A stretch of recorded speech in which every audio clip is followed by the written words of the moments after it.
Welcome back, children. Today we are starting with a new chapter, chapter 7. The name of the chapter is decimals. Okay, and in this video I will be showing you how decimal numbers are formed, introducing tens, hundreds and thousands place. Last year we already studied tens and hundreds place, isn't it? We learned how the decimal numbers are formed, and you learned two places, that is tens and hundreds. Now this year you will be learning one more place, that is thousands place. Okay. Now, decimals. What chapter name? Decimals. When a digit moves to the right of the ones place, it gets 10 times smaller. When a digit moves to the right of the ones place. So, we know these are the places, isn't it? You have the ones place, you have the tens, hundreds, and you have the thousands place. Okay, these are the places that you know. Ones, tens, hundreds, thousands. Now, this is 1 and this is 10. How are we getting 10 from this 1? 1, you multiply by 10, you are getting 10. That is, when you are moving to the left, it is becoming 10 times bigger. It is becoming 10 times bigger. So, you are getting in the tens place the number as 10. Now, this 10 again you multiply by 10. You are getting the hundreds place. You are getting the hundreds place. So, when you move to the left, again you are multiplying by 10. It's becoming 10 times bigger. Now, again this 100 you multiply by 10. What are you getting? You are getting the thousands place. So, when you are moving to the left, you are multiplying by 10 to get each place. So, when you move to the right, as they told, when a digit moves to the right of the ones place, it becomes 10 times smaller. 10 times smaller means this 1 you are dividing with 10. 10 times smaller means this 1 you are dividing with 10. So, you are getting a new place. Before you write the new place, you put the decimal point, and the name of this place is tens. T-E-N-T-H-S. T-E-N-T-H-S. Tens place. And this tens place is denoted as 1 by 10. 1 is being divided by 10. 1 divided by 10. 1 by 10. Okay. Now, again you move to the right. As I told you, when you move to the right, you are dividing with 10 to get the next place. So, this 1 by 10, I divide with 10. I will get the new place. The name of that new place is hundreds. H-U-N-D-R-E-D-T-H-S. Right? The spelling of 100, T-H-S. And this hundreds place is denoted as 1 by 100. 1 by 10, you divide with 10. Children, do you remember division of fractions? See, I will show you how we are getting 1 by 100. 1 by 10, I am dividing with 10. When you divide fractions, what do we do? The second number you take the reciprocal, isn't it? So, 1 by 10, division becomes multiplication. 10, you should write it as 1 by 10. Take the reciprocal. The second number is reciprocal. So, you are getting 1 into 1, 1, 10 into 10, you are getting 100. That is how I got the second place, 1 by 100. Now, the third place. Again, 1 by 100, I divide with 10. I will get 1 by 1000. And this place is known as the thousands place. Right, the spelling of thousand and THS, thousands place. See, I will show you how we are getting. 1 by 100, I divide with 10. 1 by 100, division becomes multiplication. 10, you take the reciprocal, it becomes 1 by 10. 1 into 1 is 1. 10 into 100 is 1000. That is how I got the third place. So, what have you seen over here, children? When you are moving to the left, you multiply by 10. It becomes 10 times more, greater. And that's how you get each place. But when you move to the right, there forms the decimal part, decimal numbers. When you move to the right, you divide each place with 10 to get the next place. Okay. So, 1 is divided 10, you get 1 by 10. 1 by 10 divided by 10, you get 1 by 100, that is the hundreds place. 1 by 100, you divide with 10, you get 1 by 1000, that is the thousands place. Okay, children. So, children, when you write it into your notebook, you will write only the definition what is given over there. That is this one. When a digit moves to the right of the ones place, it gets 10 times smaller. You don't have to write all these explanations. Okay.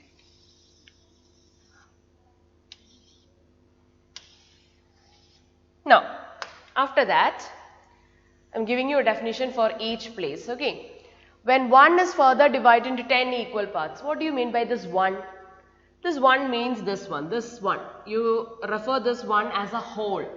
Remember, in fractions you learned it as 1. This whole is represented as 1. This 1 you divide it into 10 equal parts. That is what I have done over here. I have divided this 1 into 10 equal parts. In that one part, out of the 10 parts I have taken one part. That one part I call it as 1/10. That is what they given you. When 1 is further divided into 10 equal parts, each part is called 1/10. This is 1/10, this is 1/10, this is 1/10. It goes on.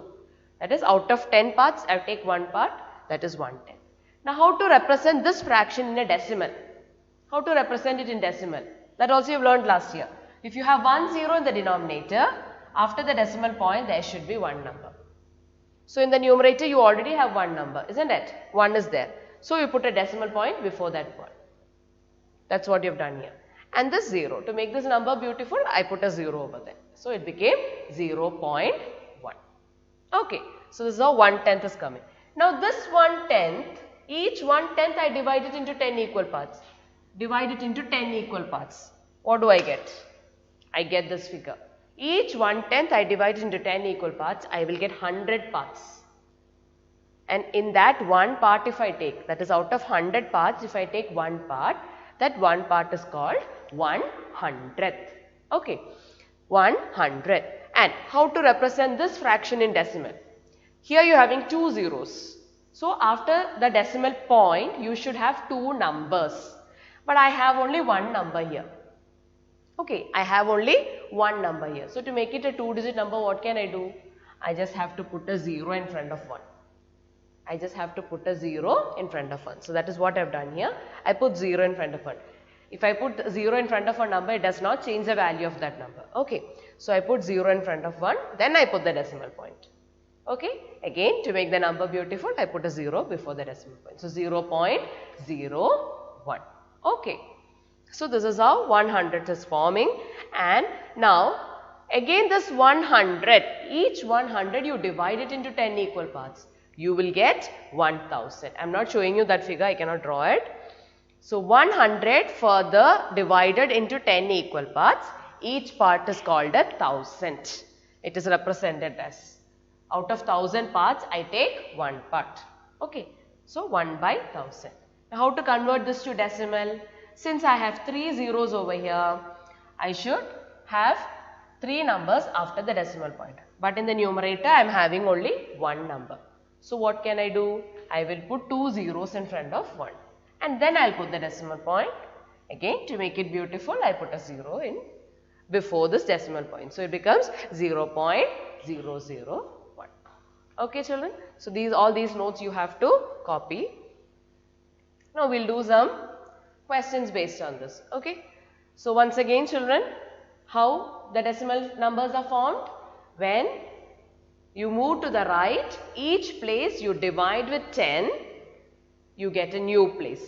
So the first place in the decimal part is tenths, T-E-N-T-H-S. Then after that again you divide with 10, you are getting the second place, that is hundredths, H-U-N-D-R-E-D-T-H-S. And then when again you divide with 10, you get the third place, that is thousands, T-H-O-U-S-A-N-D-T-H-S, thousands place. With the spelling of 10, 100 and thousands, just put T-H-S. Okay, children? So we'll do some questions based on this. Build a decimal number with 8 in the tens place. Build a decimal number with 8 in the tens place and 7 in the ones place. So children, when you have these type of questions, what you do is in the working column, you write and keep the places. Ones, tens, hundreds, thousands. Input decimal point, you have tens, then you have hundreds, THS, and then you have thousands, 3 places. Okay, I am writing in short, THS. Okay. So 8 in the tens place, look at the spelling THS, that means 8 is coming over here. And 7 in the ones place, 7 is coming over here. So what is our number? The number is 7.8. Okay. Now, again coming to this. 4 in the tens place. Tens, it's only tens. 4 in the tens place. Then 2 in the ones place. So write 2. Okay. Then 5 in the tens place. So 0.5. And then 9 in the hundreds place. So 9 over here. So what is our number? Answer is 42.59. One more thing children I want to tell you all is, after the decimal point, you should read the digits separately. Don't read it as 42.59. No. After the decimal point, you have to read it as 59. That is the way we read decimal numbers. Okay. 42.59. Okay children. Now, third question. Again, I'll write the places over here and keep ones, tens, hundreds, then I have tens, then I have hundreds, and then I have thousands. Okay. Roughly I'm writing and keeping 3 in the tens place. 3 in the tens place. 7 in the tens place. TE and THS. That is different. This is tens and that is tenths. 7 in the tens place. I have a decimal point here. So is there any place missing over there? Yes, my ones place is missing. I have to put a 0 over there. In between, ones place is missing. So I'll put a 0 over there. My answer becomes 30.7. 30.7. Okay. Now, the last one. 4 in the ones place. So I write 4 here. 4 in the hundreds. Look at the spelling. THS, hundreds. So 4 comes here. I have a decimal point here. Okay. Then 7 in the thousands place. THS. So 7 should come here. So what is missing in between? The tens place is missing. Put a 0. So the answer becomes 4.047. Okay. Understood children? So this is how we build numbers. It's very easy. Just write the places and keep and fill it according to that. Okay. Thank you.